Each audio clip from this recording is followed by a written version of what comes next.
Good morning. It's the first Sunday after Christmas. I hope you guys had a great Christmas. It was pretty rainy in our neighborhood, and I imagine yours as well, but hopefully you guys were able to get together, be with friends and family, and celebrate the season. And hopefully Santa brought you some good stuff. I got this yellow sweater, so I kind of love it. It's my favorite color. All right. So during this Advent season, we have been talking about fear. Everybody's favorite topic, right? Everybody loves to talk about being afraid. If we go back to the first Sunday of Advent, we were talking about the time of King Herod, where many had given up hope. It was a time of Roman occupation, a time of many injustices in the world, especially for the marginalized, and a time when prayers went unsaid because hope felt very far away. And also we talked about why holding on to hope is so important, because that is the only way that positive change breaks into the world. Somebody has to hope.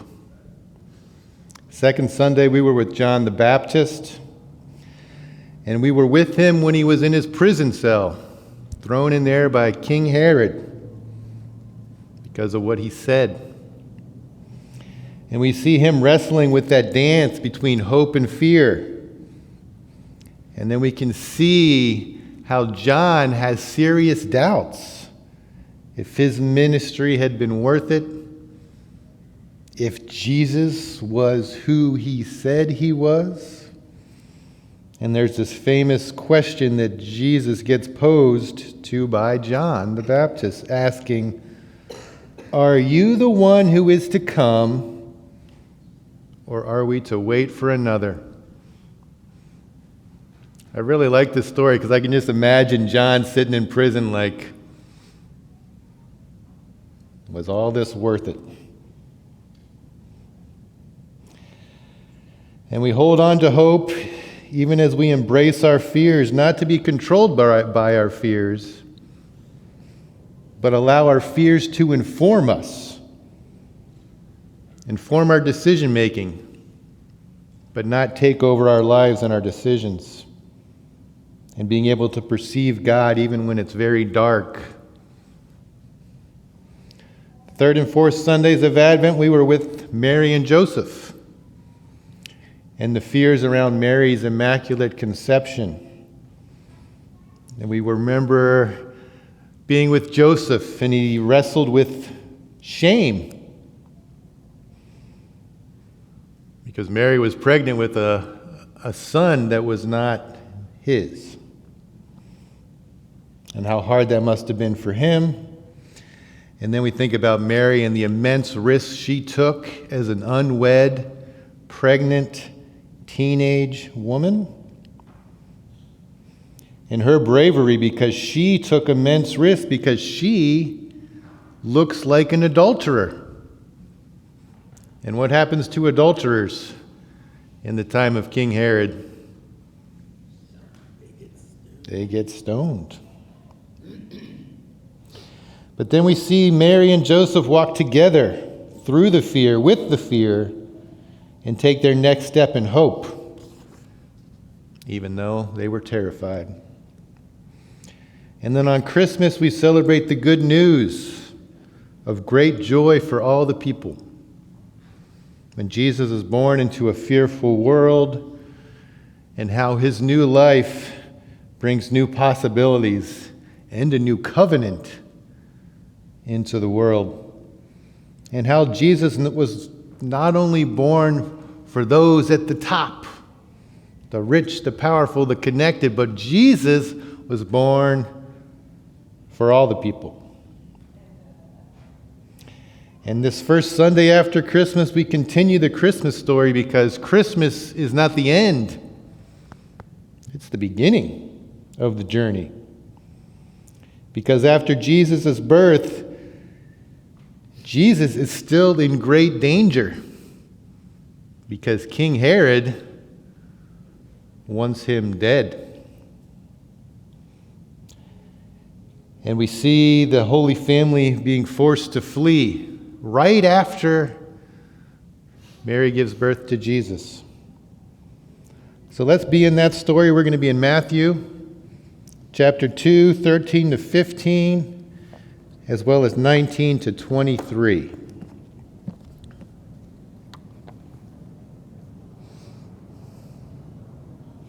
The escape to Egypt. Now after they had left, an angel of the Lord appeared to Joseph in a dream and said, "Get up, take the child and his mother, and flee to Egypt, and remain there until I tell you, for Herod is about to search for the child to destroy him." Then Joseph got up, took the child and his mother by night, and went to Egypt, and remained there until the death of Herod. This was to fulfill what had been spoken by the Lord through the prophet, "Out of Egypt I have called my son." The return from Egypt. When Herod died, an angel of the Lord suddenly appeared in a dream to Joseph in Egypt and said, "Get up, take the child and his mother, and go to the land of Israel, for those who were seeking the child's life are dead." Then Joseph got up, took the child and his mother, and went to the land of Israel. But when he heard that Archelaus, I don't know how to say that, Archelaus. But when he heard that Archelaus was ruling over Judea in place of his father Herod, he was afraid to go there. And after being warned in a dream, he went away to the district of Galilee. There he made his home in a town called Nazareth, so that what had been spoken through the prophets might be fulfilled: "He will be called a Nazarene."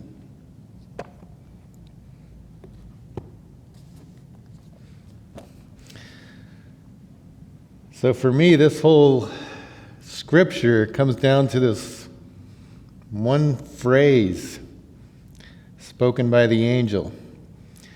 "Get up, take the child and his mother, and flee to Egypt, and remain there until I tell you, for Herod is about to search for the child to destroy him."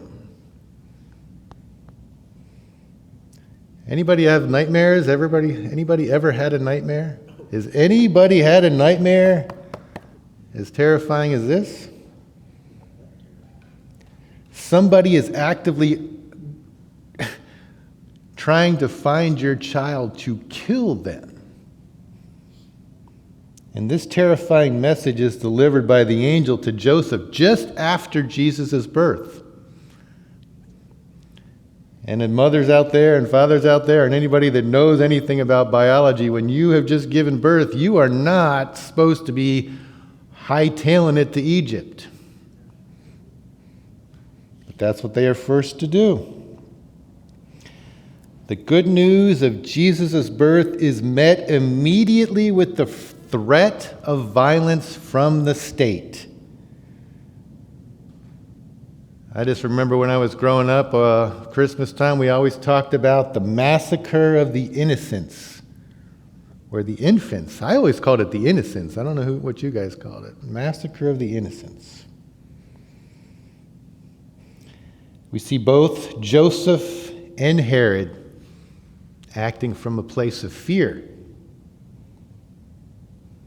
We see Herod fearful of losing power, losing his place, losing his kingdom. And we see his fear transform into destruction and death. But Joseph's fear is different. Joseph isn't really afraid for his own personal safety. He's afraid for the safety of baby Jesus. Joseph's fear is rooted in compassion and love. And when he acts out of fear, he acts from a place of compassion and love. And I really love this line. I stole it right from this curriculum, so whoever wrote it, copyright. Fear can be holy when it calls us to protect others. I like that. Fear can be holy when it calls us to protect others. And we see how fear creates action in Joseph. Herod wants to hurt his child. Joseph has options. He could freeze, throw his hands up in the air. There's nothing I can do. He can be helpless. But the truth is, he is not helpless. He woke up from his dream, woke up Mary, woke up the baby. They all went to Egypt because he was afraid for Jesus to protect the baby. Fear propelled Joseph to act. Fear can be energy, and we can decide how to use that energy. We don't have to cower. We can act. And that brings us to this week's reflection question. I would direct you to the screen, but I'll go ahead and read it out to us.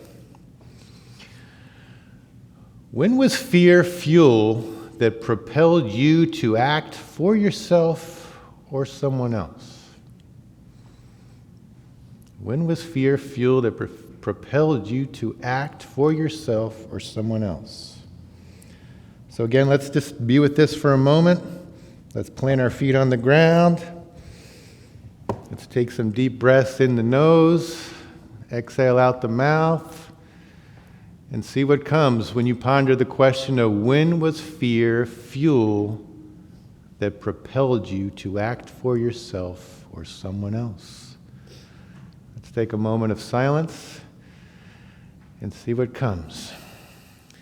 Well, thank you for sharing. It was really impactful. I really appreciate you guys being honest and vulnerable and sharing your lives with all of us. So fear is fuel to propel us into action. Because typically when we think about fear, it's something that's negative, right? It's something we're trying to ignore or overcome or power through. But like Justin just said, fear can also be that fire that brings us the change that we need to do. Because we don't need to be a victim of fear. In fact, we can use the energy and power of fear to do something positive, have it fuel us, and use it as a tool for justice. Because typically fear is used to intimidate and to silence. And we can decide to use it to power justice. We can follow the model of Joseph when he is confronted by that horrifying fear that somebody is trying to kill his child. He doesn't freeze, he doesn't cower in the corner, he doesn't throw his hands up in the air and say, "Woe is me." Joseph acts out of love, out of his desire to protect, out of a desire to resist injustice. There's a lot of fear in the world. There always has been. Maybe you are afraid right now. Maybe you are afraid for a loved one. Maybe you're afraid for people you don't even know.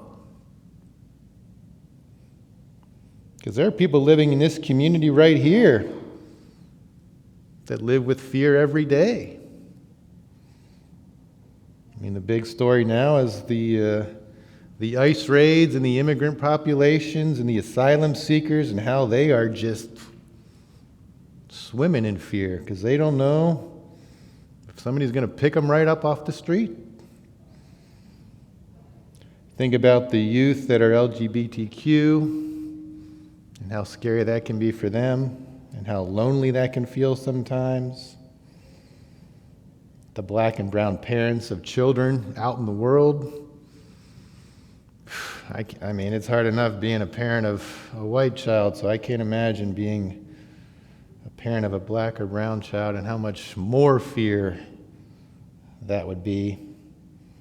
We have those living under threats of violence, domestic violence, situational violence. And this one that strikes me is just sending your kid to school. In this crazy world we live in, it's an act of bravery to send our kids to school. And we just hope and pray that we're not on the news that night. And these are not irrational fears. These are fears that are born from injustice. And God is with us in our fears. God doesn't remove the fear, but God allows us to transform how we respond to fear. Not by freezing, but through action. As I invite the praise team forward, I'm going to finish a couple of thoughts I'll leave us with. And I really liked how the curriculum did this. So this Christmas season, we not only ask ourselves, what do we fear? But let's also ask, whose fear am I called to notice? Because I'm a white guy, middle-aged white guy in Newport Beach. I'm pretty protected from most of the nonsense of the world. But I've also come to realize that I am a unique individual. If I was black walking in the world, my existence would be radically different. And I know that. I haven't always known that, but I know that now. So let's ask, whose fear am I called to notice? And what am I called to do about it? The good news of Jesus is for everyone, not for the well-connected only, not for the rich and the powerful, not for those at the top. Jesus came for all of us. And fear reveals what we love and value. And fear can be holy when it draws us to protect others. So let us use let us use fear as fuel and not allow us to freeze and just accept the injustices as they are. May it be so.